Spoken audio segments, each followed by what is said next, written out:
Zanu PF. My guest is one of Zimbabwe's highest profile opposition figures, Job Sikhala, recently released from almost 600 days in prison without trial. Is real change ever going to come to his homeland?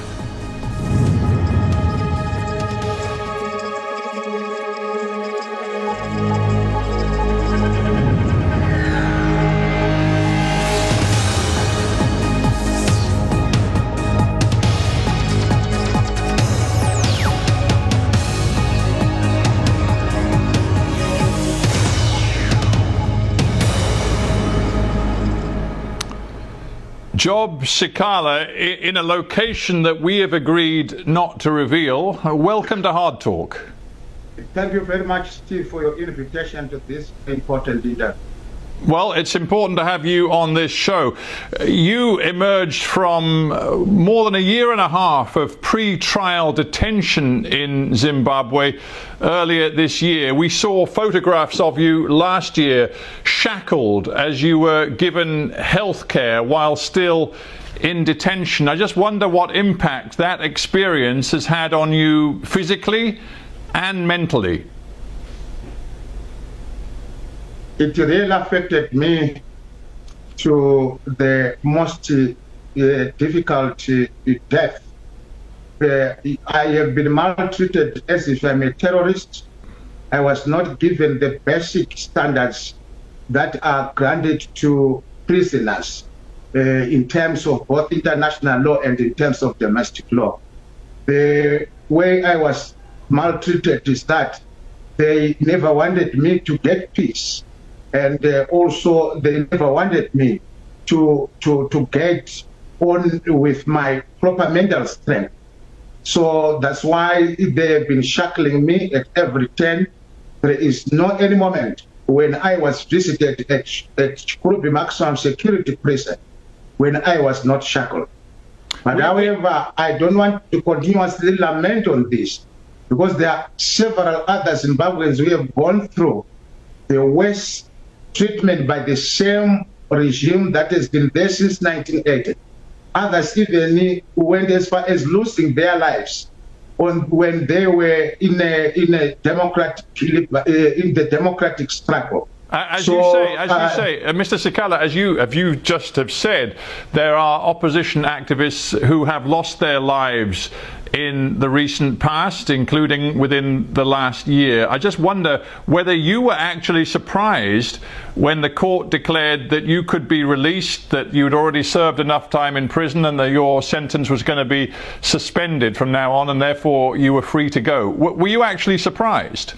I was not surprised on the basis that there was no any evidence that there was produced in the courts of law during the period of my trial for them to procure a conviction.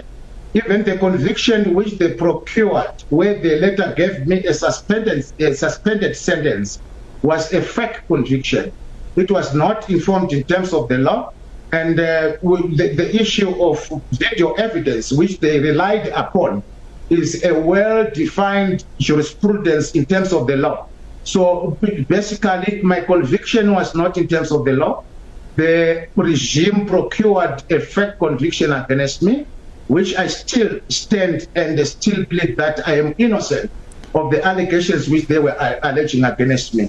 Secondly, they realized that they could not keep me in prison on the basis that this issue was no longer sustainable, both in terms of domestic and international clamor by people of goodwill who have noticed and realized that my persecution was purely political. It had nothing to do with the law, and the regime noticed that. Right, we've agreed, Mr. Sikhala, we've agreed with you not to reveal your current location, but can you just simply tell me this? Are you inside Zimbabwe or outside right now?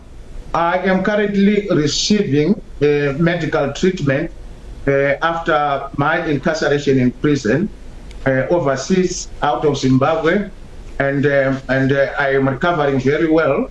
Of course, there are medical issues that were discovered on me. My doctors are attending to them diligently, and I'm happy that there's great progress in as far as my health is concerned. Isn't the truth that you emerged from prison in late January of this year, having gone into detention in 2022? You emerged to a much darker, more bleak political landscape from the point of view of your activism as an opponent of the ruling Zanu PF party. After all, while you were in detention, President Mnangagwa was re-elected.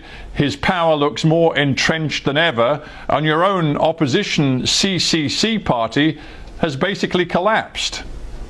Very true that when I came out of prison, I found out that the regime has passed more repressive legislation in the form of the Patriotic Act, and also in the private voluntary organization bill that they were introducing for them to curtail the operations of human rights organizations and other entities that were in pursuit of the public interest. Also, secondly, I came out when there was complete total closure of the political space in our nation. Our people are no longer able to breathe in as far as exercising their political rights in the nation is concerned. Political space has been closed down. Critics are now have been abducted. Some of them, you read them in the press and in other international reports. Others lost their lives on the basis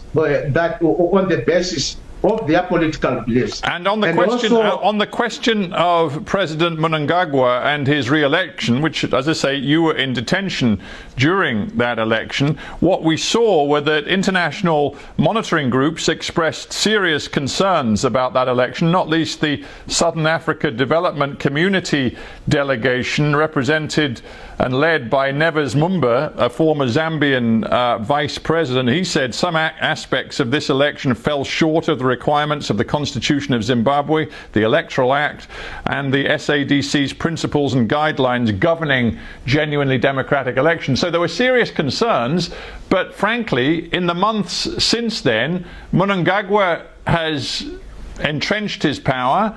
The Southern African nations have basically congratulated him and accepted the election result. And you must feel that, frankly, you lost in terms of a campaign to topple him. That is the reason why he kept me in prison without any crime that I have committed in the nation. The strategy by the regime was that I was supposed to be eliminated from the electoral processes that were going to take place in August 2023. So they found an excuse of a matter where I was representing as a legal practitioner one of the persons who have been brutally murdered by the people whom, in terms of our own investigations, as the lawyer of the family, is that these people had political motivations.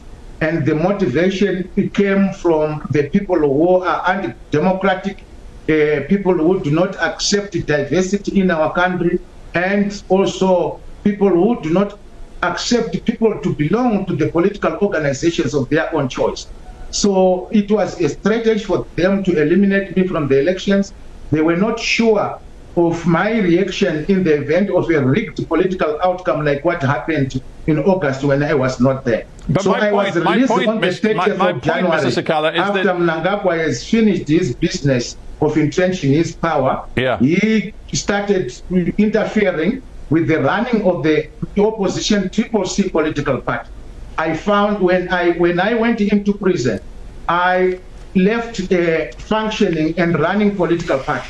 But when I came out on the 30th of January 2024, I found out a political party that is splintered into several factions and claimants to the authority of the organization. Well, so it was really disappointing that the political party that I suffered for in prison, when I came out, It was no longer in existence. Well, it was now if you wouldn't mind, Mr. Sikhala, you need to keep your answers as brief as you can, because I need to ask you some questions. You've raised a very important point about the main opposition party, of which you were a senior figure, the Citizens Coalition for Change. As you say, you emerged from prison to find the party in chaos. It had a new Secretary General, Sengezo Chabangu, who basically said that a whole host of your own party's MPs who'd been elected in August were not legitimate, and he wanted by-elections to remove some of his own party members. And as a result of that, Zanu PF won a significant number of new seats, which gave them a 2/3 majority in the Zimbabwean lower house of parliament. And as a result of that, Nelson Chamisa, the former leader of the CCC, seems to have abandoned the party. You've described it as nothing more than a carcass. So can we take it that the CCC is now